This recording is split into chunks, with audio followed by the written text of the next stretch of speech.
With Miranda Kahn, J.D. Hayworth back on America's Forum. You know, Miranda, there are those who might claim that you and I here on the anchor desk, it's an unlikely pairing, but not as unlikely. I don't think so. No, of course not. Not as unlikely as neurosurgeon Ben Carson, a conservative and a potential presidential candidate, getting together with Al Sharpton. Now that's an unlikely pairing. Yeah, it is. Yeah, Carson, an unlikely guest speaker at Sharpton's National Action Network. Yeah, that happened. It happened. Because it happened, we're going to talk about it with our good friend at Newsmax LA, Larry Elder.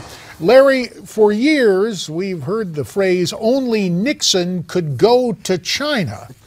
But uniquely in domestic politics, Ben Carson showing up at Al Sharpton's event. Was that wise on the part of the good doctor? Sure it was. The good doctor hopefully is going to give the same message to Al Sharpton's crowd as he gives to anybody else's crowd, and that is that racism is no longer a major problem in America anymore. Hard work wins. Get an education.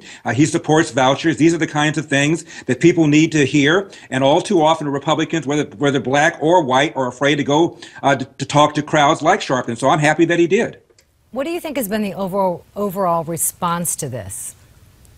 Well, my feeling is when people like Ben Carson talk to people, he's a respected surgeon. He's written a lot of books that have motivated people. I think they're going to resonate. What the left is afraid of is that somebody like Ben Carson may convince black people to stop that 95% monolithic allegiance to the Democratic Party, without which they cannot win at the national level. So people like Ben Carson scares them, and I'm happy that Sharpton extended the invitation. So we have been going up to speak to Al Sharpton's National Action Network. You know, it's a curious thing, Larry, because you look at South Carolina, and there is an African-American Republican senator, and yet in terms of the presidential campaigns, you talked about the monolithic Democrat vote by African-Americans.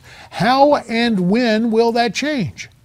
That's a good question. The Democratic Party has trained black people to believe that they're victims, that people over there, whether the Tea Party or the Republicans, are victimizers. And by the way, we're your saviors, so pull that lever for us and we'll pursue the social justice agenda that you so vitally need. It's nonsense, but a whole bunch of blacks have bought into it. And do you think Carson is going to win them over to the Republican side? I doubt it. I think the hostility towards Republicans, Miranda, is so drilled into the DNA. Carson's not going to be able to do it single-handedly, but he'll be able to hopefully siphon off a few people and get a few eyes to open up.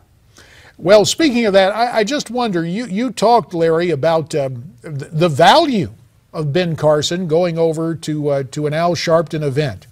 Right. Now, as Dr. Ben prepares to run for president, do you think he'll return the favor and ask Al Sharpton to show up at one of his events?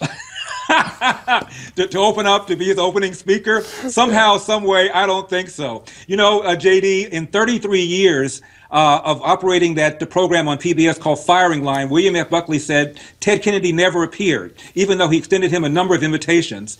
And he was asked why, and Kennedy said, Buckley said, "Why does the bologna avoid the grinder?" I don't think Carson wants Sharpton's bologna to mess up his grinder by inviting him to one of his events.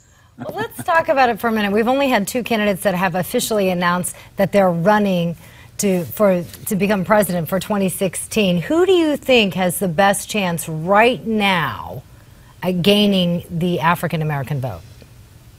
Wow, that's a tough one. Of the Republican candidates, probably maybe somebody like Ted Cruz might have the better shot. He has been spending even more time, I think, than almost any Republican talking to black people. Rand Paul also. Rand Paul has talked about the disproportionate negative effect of the war on drugs. I think that's resonated with a lot of black people. So I think Cruz and Rand Paul. A lot of black people also, by the way, are very upset about porous borders. It's kind of a low simmering feud between blacks and Hispanics within the Democratic Party, and I think Ted Cruz can exploit that by talking about borders. And 15 seconds, Dr. Ben, where does he shake out in this?